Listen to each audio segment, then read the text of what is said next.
Hi friends, welcome back to my YouTube channel. ఇక్కడైతే మీరు చూడొచ్చు, మేమైతే ఎంహెచ్కి అయితే వచ్చేసాం, మిలిటరీ హాస్పిటల్. ఈవినింగ్ టైం నేను భారతి ఇంకా మా రమణి వాళ్ళ ఎవరికైతే డెలివరీ అవుతుందో వాళ్ళ మమ్మీ, వాళ్ళ అబ్బాయి, మా పాప అందరం కలిసి వచ్చామన్నమాట. తనకి డెలివరీ అయ్యే టైం ఇంకా దగ్గరకు వచ్చేసింది. సో తనకి కొంచెం ధైర్యంగా ఉంటుందని చెప్పి మేము వచ్చాము. ఇక్కడైతే యాక్చువల్లీ ఎవరికి హస్బెండ్స్కి అయితే ఇంకా జెంట్స్కి అయితే ఎలో చేయరు మెటర్నిటీ వార్డులో. సో అందుకని చెప్పి మేము వచ్చాము, కొంచెం మాలో ఒకళ్ళనైనా వెళ్ళనిస్తారని చెప్పి.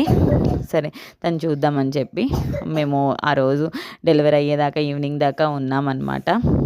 డెలివరీ అయితే మేము ఈవినింగ్ అయితే వచ్చాము హాస్పిటల్కి. బట్ డెలివరీ అయ్యేసరికి నైట్ అయింది, 9 o'clock అయిపోయింది అనమాట. ఇక్కడ వాళ్ళ మమ్మీ వాళ్ళ హస్బెండ్ ఎలాగైతే చూస్తున్నారు చూడండి. ఇక్కడ ఆయమ్మ వస్తే మా వాళ్ళందరూ ఆయమ్మ వెనకాల పరిగెత్తుతున్నారు. సో డెలివరీ అయింది కదా, ఎవరు పుట్టారో చెప్పు చెప్పు అని, బేబీ గర్ల్ బేబీ బాయ్ అని. మీరైతే ఎవరు అనుకుంటున్నారు? ఇక్కడ చూసారా, డెలివరీ అయిపోయింది, తనని బయటకు తీసుకొస్తున్నారు. బట్ మేమైతే బేబీ గర్ల్ కోసం ఎక్స్పెక్ట్ చేసాం. బట్ ఇక్కడ బేబీ గర్ల్ కాదు, బేబీ బాయ్ అయితే వచ్చేసాడు.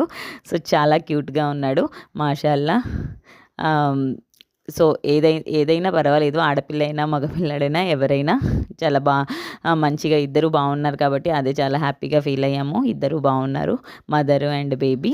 సో బేబీ గర్ల్ అయితే ఇంకొంచెం హ్యాపీగా ఫీల్ అయ్యేవాళ్ళం. సో పర్వాలేదు, baby bye, blessed with baby bye. So ఇద్దరికి చాలా చాలా కంగ్రాచులేషన్స్ అనమాట. మీరందరూ కూడా కామెంట్స్లో కంగ్రాచులేషన్స్ చెప్పండి మా రమణికి ఇంకా అన్నయ్యకి. సో మీ అందరికీ నా వీడియోస్ నచ్చితే ప్లీజ్ నా ఛానల్ని సబ్స్క్రైబ్ చేయండి, కామెంట్ చేయండి, షేర్ చేయండి, లైక్ చేయండి. మీరు ఇంకా మా ఫౌజీ వీడియోస్ని ఇంకా ముందు ఇంకా చాలా వీడియోస్